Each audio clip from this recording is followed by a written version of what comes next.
வணக்கம். நான் உங்கள் ஜெயா. இன்றைக்கி நம்ம இந்த வீடியோவில் ராபர்ட் க்ரோச்சே எழுதின டிஸ்யூனிட்டி ஆஸ் யூனிட்டி அ கெனடியன் ஸ்ட்ராட்டஜி இந்த எஸ்ஸேயில் அவர் என்ன சொல்லியிருக்காருன்னு பார்க்கலாம் வாங்க. ராபர்ட் வந்து ஒரு Canadian novelist, poet, critic, editor and travel writer. அவர் வந்து கனடாவில் தான் பிறந்திருக்காரு. அதனாலே ஒரு எழுத்துக்களை பார்த்தீங்கன்னா இந்த கனடாவில் இருக்கக்கூடிய இந்த கிராஸ்லேண்ட்ஸ்லாம் ரொம்ப அழகாக எழுதியிருப்பார். அவருடைய ஃபர்ஸ்ட் நாவலான பட் வி ஆர் எக்ஸைல்ஸே அவருக்கு நிறைய அவார்ட்ஸை வாங்கி கொடுத்துருக்கு. அது மாத்திரம் இல்லாமல் post modern literary journal boundary 2ஓட ஃபவுண்டரும் எடிட்டரும் இவர் தான். இந்த essay disunity as unity a Canadian ஸ்ட்ராட்டஜியில் அவர் வந்து எப்படி வந்து ஒரு மெட்டா நரேட்டிவ் வந்து ஒரு நரேட்டிவே கொண்டு வந்திருக்கு அப்படின்னு சொல்வார். நரேட்டிவ்னால் என்னென்னா, இப்போ ஒரு விஷயம் நம்ம சொல்கிறோம், இல்லை ஒரு கதையை சொல்கிறோன்னா எப்படி அது ஒரு ஆர்டராக நம்ம சொல்கிறோம், அதுதான் நரேட்டிவ். மெட்டா நரேட்டிவ்னால் மெட்டானா கிராண்ட், ரொம்ப பெருசாக. ஸோ ஒரு கிராண்டாக ஒரு விஷயத்தை நம்ம சொல்கிறோன்னா அதான் மெட்டா நரேட்டிவ். ஆனால் அது லெஜிட்டிமைஸாக இருக்கணும், அதாவது சொல்கிறதுல வந்து உண்மைத்தன்மை இருக்கணும், அதுதான் மெட்டா நரேட்டிவ். இதில் அவர் சொல்லும் போது முதல்ல அவர் என்ன சொல்கிறாருன்னா நேஷ்னல் ஐடென்டிட்டி பற்றி சொல்கிறாரு. அவர் என்ன சொல்கிறாருன்னா கனடியன் லிட்ரேச்சரில் பார்த்தீங்கன்னா அங்கே வந்து கனடியன் லிட்ரேச்சரில் வந்து ஒரு சிங்கிள் ஐடென்டிட்டி இருக்காது, அதாவது ஒரு தனிப்பட்ட ஒரு அடையாளம், ஒரு நாட்டோட அடையாளம்னு இருக்காது. ஏன்னா கனடாவில் பார்த்திங்கன்னா நிறைய பேர் வந்து வெளி நாடுகள்லேருந்து வந்து அங்கே செட்டில் ஆனவங்க தான். அதனால் அவங்களுக்கு ஏற்கனவே அவங்களோட நாட்டோட அடையாளம் அவங்களுக்குள்ளே இருக்கும், அந்த கல்ச்சர்லாம் வந்து அவங்களுக்குள்ளே போயிருக்கும். ஆனால் கனடாவுக்கு வந்துட்டு அப்புறம் அவங்க கனடியன் பீப்புளோட, அங்கே இருக்கக்கூடிய மக்களோட அந்த இனத்தோட அந்த கலாச்சாரம் அந்த இடத்துக்கு ஏற்ற மாதிரி அவங்கள மாற்றி அமைச்சிருப்பாங்க.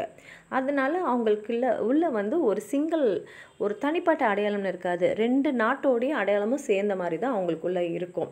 இது வந்து வேறுபட்டு தான் இருக்கும், ஏன்னா எல்லா நாட்டோட அடையாளமும் ஒரே மாதிரி இருக்காது.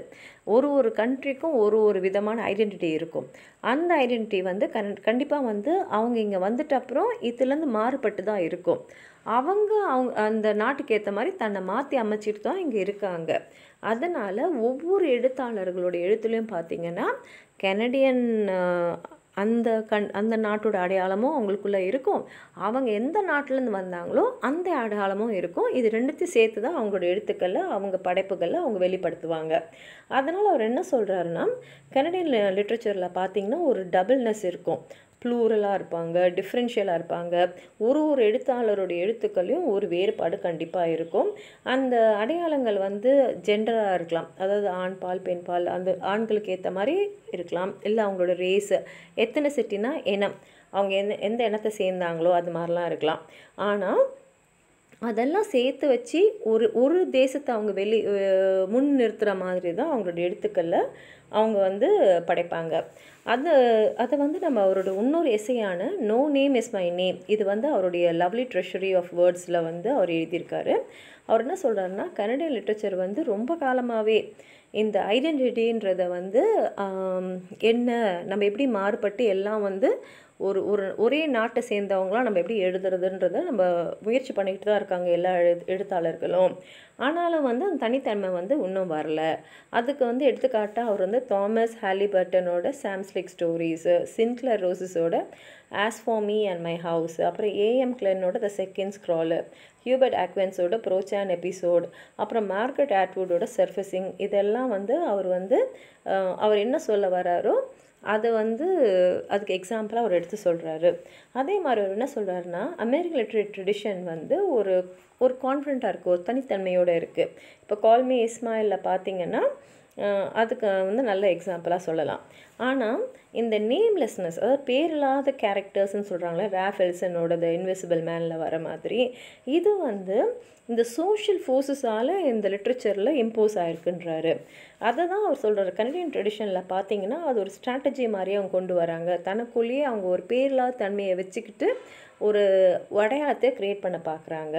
இதுக்கும் அவர் என்ன பண்ணுறாருன்னா கிளென்னோட த செகண்ட் ஸ்க்ராலும் ஆட்வுட்டோட சர்ஃபேஸிங்கும் சொல்கிறாரு. ஏன்னா அங்கே அந்த நரேட்டர்ஸ்க்கு பேர் கிடையாது.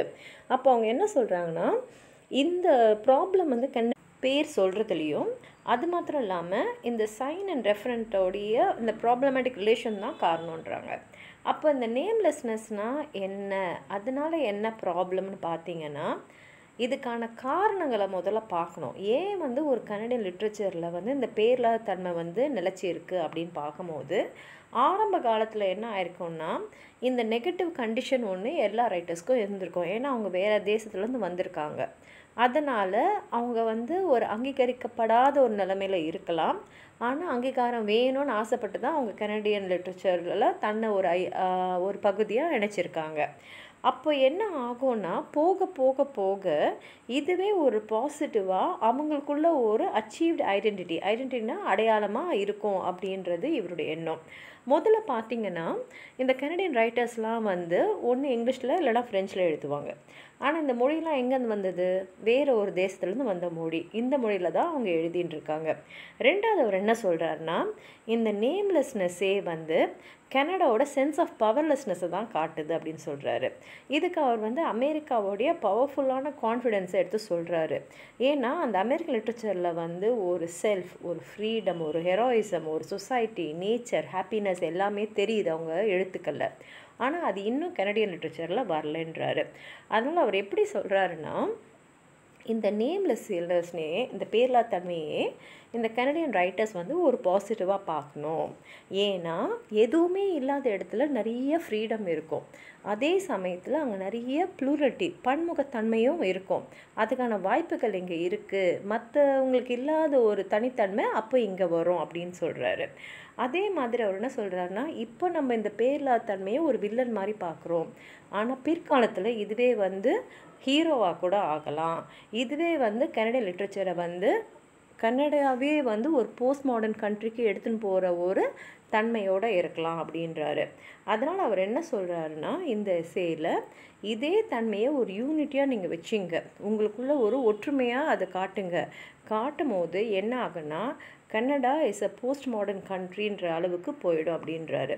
இங்கே தான் அவர் மெட்டா நரேட்டிவ் அண்ட் டிஸ்யூனிட்டி பற்றி சொல்கிறாரு. அவர் என்ன சொல்கிறாருன்னா, எல்லா நாட்டுலேயும் எல்லா தேசத்துலேயும் ட்ரெடிஷன் ஒன்று இருக்கும். இப்போ பார்த்திங்கன்னா அமெரிக்கன்ஸ் மாதிரி கனடியன்ஸ் இல்லை.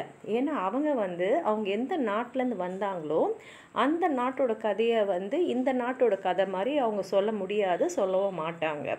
ஏன்னா இங்கே இருக்கக்கூடிய கல்ச்சரும் பாலிட்டிக்ஸும் கண்டிப்பாக வந்து வேறுபட்டு இருக்குது அவங்க எந்த நாட்டிலேருந்து வந்தாங்களோ.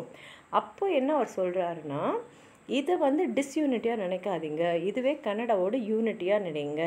அப்படி நினைக்கும் போது என்ன ஆகிடும்னா, உங்களோட எழுத்துக்களில் வந்து ஒரு சுதந்திரம் இருக்கும், ஒரு பன்முகத்தன்மை வரும் அப்படின்னு சொல்கிறாரு. அப்படி பார்க்குற போது தான் அவங்களுக்கே புரியும், கன்னடா வந்து அவங்க போஸ்ட் மாடர்ன் நேஷனாக கொண்டு வந்திருக்காங்க. ஏன்னா வந்து அது அவங்களுடைய எழுத்து மூலமாக அவங்களுக்கு கிடைச்ச ஒரு அங்கீகாரம். அதனால் அவர் என்ன சொல்கிறாருன்னா, கனடியன் ரைட்டிங்கில் அதாவது ஒவ்வொரு எழுத்தாளரும் வேறுபட்டு இருந்தாலும் அவங்களுக்குள்ளே இருக்கிற எண்ணம் ஒன்று தான். அது வந்து அவங்கள வந்து ஒன்றா காட்டுது. இதுதான் டிஸ்யூனிட்டி ஆஸ் யூனிட்டின்னு அவர் இந்த எஸ்ஸேயில் சொல்லியிருக்காரு. உங்களுக்கும் இதுக்கு மேலே ஏதாவது சொல்ல நினச்சிங்கன்னா கீழே கமெண்ட் பாக்ஸில் எழுதுங்க. இந்த வீடியோவை லைக் பண்ணுங்கள், உங்கள் ஃப்ரெண்ட்ஸோடு ஷேர் பண்ணுங்கள். சப்ஸ்கிரைப் பண்ணாதவங்களாம் ப்ளீஸ் சப்ஸ்கிரைப் பண்ணுங்கள். நன்றி.